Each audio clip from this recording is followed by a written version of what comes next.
Hello everybody, this is Tim here again, here with the final Carrie film. Thank goodness.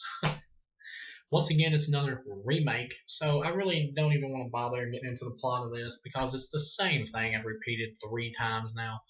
Um, Carrie 2013 stars Chloe Grace Moretz and Julianne Moore. Julianne Moore plays Margaret White in this. She tries to do a more subtle Margaret White instead of the more over the top one from the first one, just like how Patricia Clarkson tried to do in the last Carrie remake.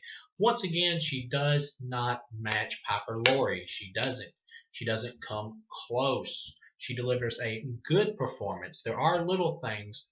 There is a little quirky thing they gave her here that I do like in this version that makes her superior to the one from the 2002 movie, but not close to the one from the original film. Just not there. Every time she something doesn't go her way or whatever, she'll like hurt herself or stab herself or scratch herself or hit her head against the wall.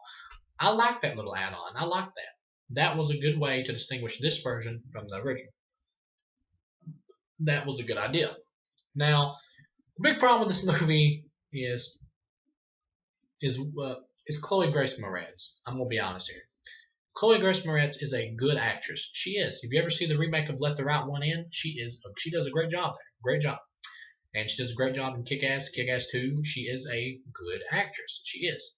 But the problem comes from the fact that Chloe Grace Moretz is a very pretty girl. She is. She's very pretty, very attractive. She has great looking, kissable lips. She's a very attractive girl. No guy would turn her down. I'm sorry, they wouldn't. No single dude, anyway. So that's a problem right there, right off the bat. Is this chick supposed to be Carrie? And even her performance in the movie is good. She does good, but she's never great. And because of her looks, I cannot get invested in her plot in the movie. I can't get, I can't. When I watch it and I see this pretty girl who, yes, it's possible to still be pretty and have some problems with at school and stuff like that from other girls or whatever, because women, cat fights and all that.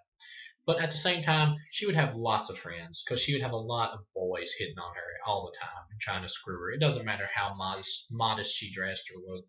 There'd be guys every 5 minutes wanting to screw this chick. I'm sorry, there would. That's just reality. It's reality. And so every time I watch this, and she's like, it's like supposed to make it look like everybody hates her, is mean to her, doesn't want anything to do with her. It wouldn't be like that in real life, just because of how she looks. Even if someone pulled a prank on her, like the plug it in thing, like they do in this movie, or plug it up or whatever, when she has her period, there would still be some dude or somebody walk up to her and be like, "What's wrong with you guys? Let's treat her with some respect." Even though we all really know he's just trying to get laid, he's trying to get on her good side. But I'm sorry, that's just reality. It's sad that pretty people get better treatment than people who aren't as attractive or who are deemed not as attractive because everybody's good looking in their own way. Beauty is in the eye of the beholder. But and beauty's on the skin deep too. But what I'm saying is that it's sad that there's so many superficial people out there like that. It is. But the bottom line is that because she is pretty, it takes away from the realism here that they're trying to go for. And another thing, whenever they have just the same problem I had with the last movie, when they have these actors who are trying to repeat lines that were done in the first movie and done great in the first movie, it just comes off as like an imitation. Like the guy who plays Tommy in this. It's the dude from the movie Fault in Our Stars, which is a great movie about cancer. He is a good actor, and he is not even terrible here. He's good. But when he starts repeating lines from the original film, and I'm just having flashbacks to that original film when he does it, and when the movie's not as well as directed as the original, it just comes off as a poor imitation, like a stage play at times. The same thing happened with the last film, but more so with this one because the last one tried to have more of a difference by the cop drama stuff that was completely useless, but it tried at least. Now I will say this movie is better than the 2002 movie. This is a better film than the 2002 movie. It is. It is. It's a better film. Um, but the girl who played Carrie in the last movie, Angela Batiste, I think is how you say her last name, once again, is the chick from the movie May. If you've seen May, you know who she is. She was a better Carrie. She was. She was a better Carrie. She gave about. They were both. Chloe Grace Moretz and Angela Batiste both gave good performances, but Angela Batiste's performance was like slightly better and more solid because she had the look and she had the mannerisms and she pulled it all off. This chick just looks like a pretty girl who's trying to play an outsider and she can't you can't get the grip on it. You can't get it there. They try to make her seem like an outsider and put her in like these formal, more formal type clothes or whatever, dress clothes and shit, you know. And it kind of works a little when you see it or whatever, but it doesn't pull. It's not enough because anytime you get a shot where you can see the up close her face, you can tell this chick is attractive. She is. It's plain and simple.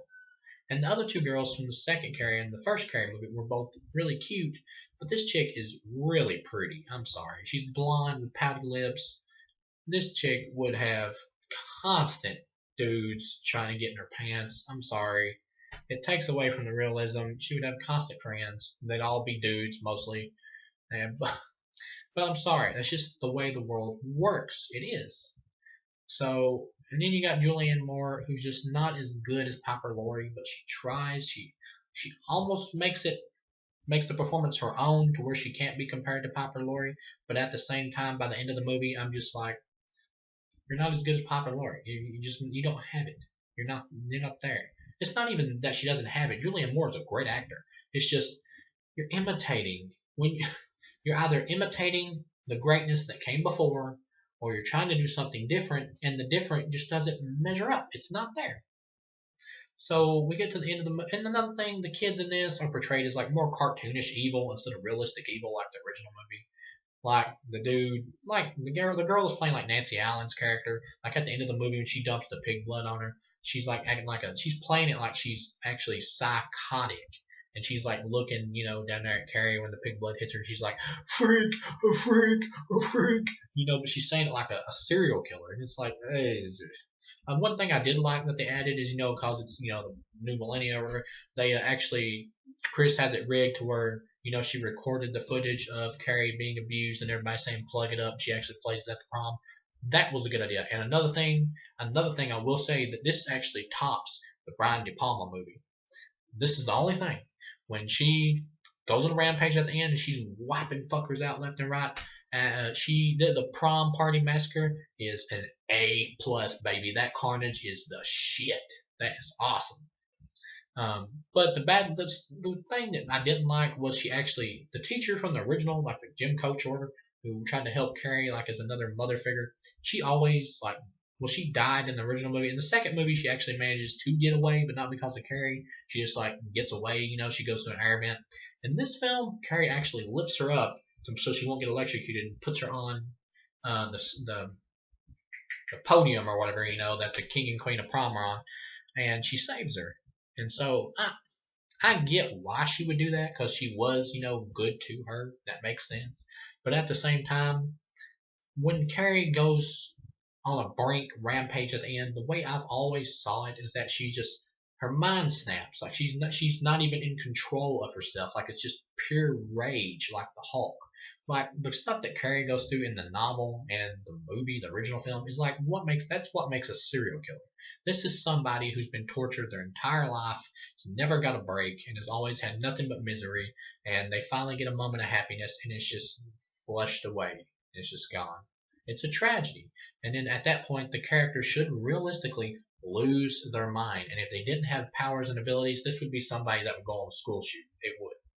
So it should be like pure carnage and just pure rage, like not even in a mindset, just in like pure kill mode is what I'm saying. So it's unrealistic for me to think that she would save the teacher, or that she would even be mentally conscious enough to do that, in my opinion. But then we get to the end. Sue in this film, once again, she's just kind of there. The Sue in the last movie, I just thought her characterization was bad. I actually thought that the actor did better in the last movie, the 2002 remake. This actor is not even horrible, but she's just bland. I'm just like, it's Sue, and so she shows up at the end. She's actually pregnant with Tommy's kid. Another thing in this one is that Carrie doesn't even go on a rampage at the end until Tommy gets hit in the head with a bucket. Until he dies, she doesn't decide to wipe everybody's ass out. Before that, she's kind of just got like the look on her face like she wants to leave. Like she probably would have left with Tommy because she had affection for him. But since he gets took down too, he dies too. Everything's ruined, and then she flies off. Okay, I didn't mind that. That wasn't bad.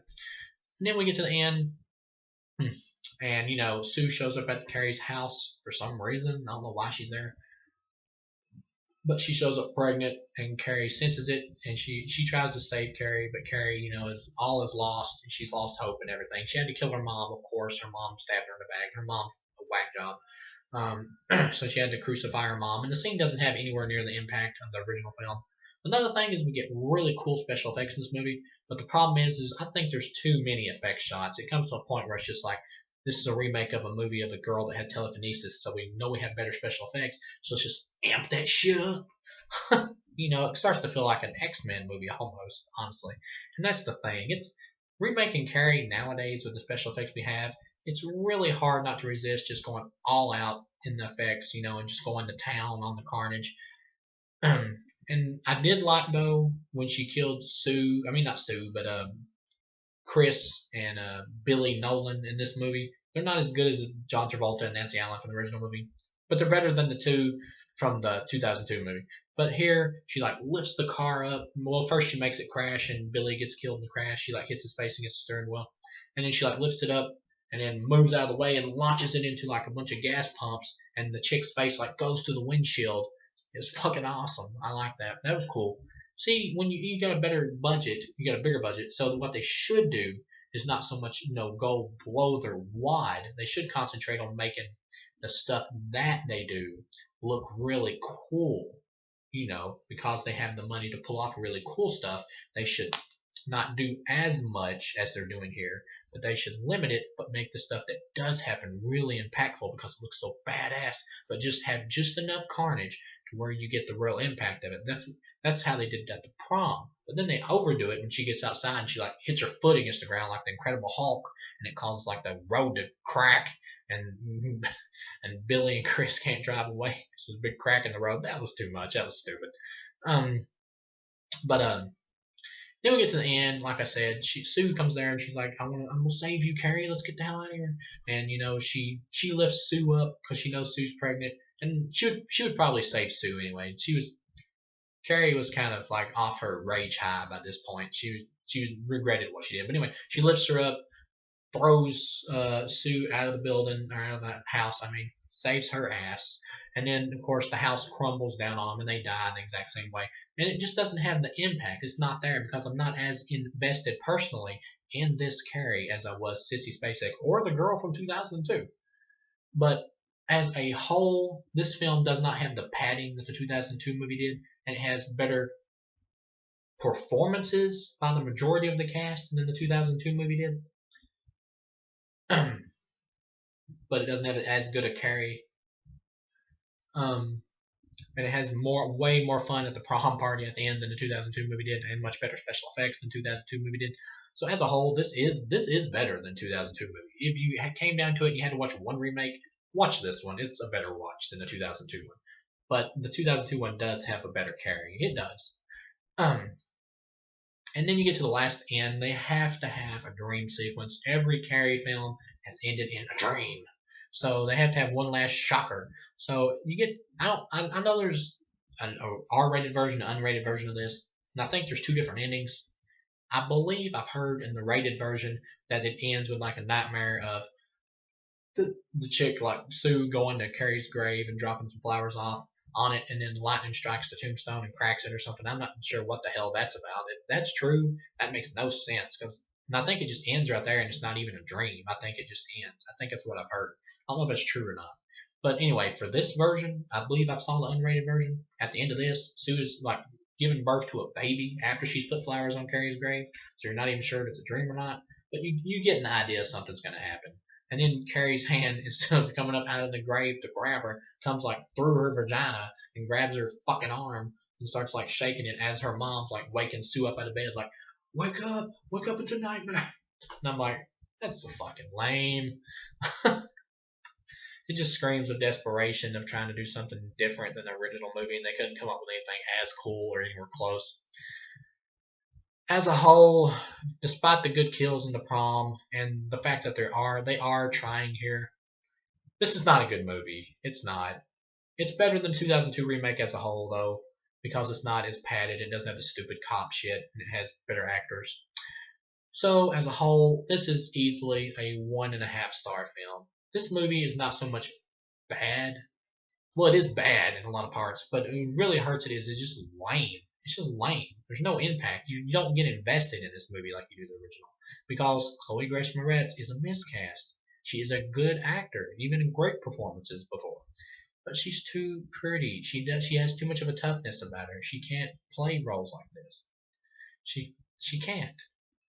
So it hurts the film bad because you're not as invested in the main character. So it's automatically brings it down from the original. So this is easily a 1.5 star film. Just a lame movie. Just lame. After watching all four of these, it's pretty easy to come to the conclusion. The original is a great classic film. These other three have no reason to exist. They have no reason to exist. None. They add nothing. Carrie 2, The Rage, is like its own movie with too many callbacks to the original. It's like a B movie horror film. It's like an alright B movie. It's not a terrible movie, but it's like an alright B movie. It's worth at least one watch. But again, it has no reason to exist. But it's still better than either of these remakes. But it has no reason to exist. Carrie 2002 was a cheap miniseries with lesser actors, with more padding, no reason to exist. Carrie 2013 is a movie that tries with a big budget, has cool special effects, and but a miscast of Carrie and a not as good Margaret White and not as good anything else other than the special effects. So once again, there's no reason to exist. The only way, people, to do a sequel, somebody needs to, I mean not sequel but remake, somebody needs to get a hold of people in Hollywood and enlighten them here. You cannot, for the love of goodness, you cannot remake a classic film by doing the same thing. You can't. You can't remake Jaws and make everything the fucking same. You can't. There's no point. These movies, these two remakes hardly changed anything, and what they did change sucked 90% of the time. The only way, I repeat, the only way to make a remake of a movie like Carrie, which is such an original movie and a classic, is to do something totally different like the Dawn of the Dead remake. You need to do something different, but that still pays tribute and keeps the spirit of the original. If you make another remake of this, what you need to do is make it different, but keep the spirit of the original. Don't even have Margaret White. Don't have that character. Nobody's topping Piper Laurie. It ain't happening. It's not going to happen. It's never going to happen. It is useless to try. So, make a new character. Don't even have Carrie with her mom. Have Carrie with her dad. Have the mom be the one that left or died or whatever, and have it be about her and her dad, and have a new style abusive relationship from that. There you go. It'll be a totally new relationship. Presto, people. You could have a new abusive relationship that's totally different from the original movie, and you could do it a totally different way, but still pay homages and keep the spirit of the original film and that abusive relationship from the parent, and you would have a better film. And make Carrie not attractive. Well, I mean, they're all these women have been attractive, but make her not like a really pretty, like good-looking chick like Chloe Grace Moretz. Make her like a girl that would be considered average or unattractive by like the preppy guys, even though she's really not ugly. Even though she's really not ugly, like get somebody that's a little chubby or something, a little fat, unlike the other skinny Carries or whatever. If you want to get somebody who won't be compared to Sissy Spacek, you need to go for a totally different look. Somebody that's totally different. Get somebody that's a little heavyset or something, or maybe somebody that's even blind in one eye or some shit. I don't know. But you need to bring it. You need to bring something different here. There's nothing here. You need to change it up in order to make a remake of this film a success. If you don't, then it's going to be regurgitation non-stop. So until you've tapped into that rider well there and actually tried something, we're just going to keep getting the same shit. Okay? And there's no point. It's useless.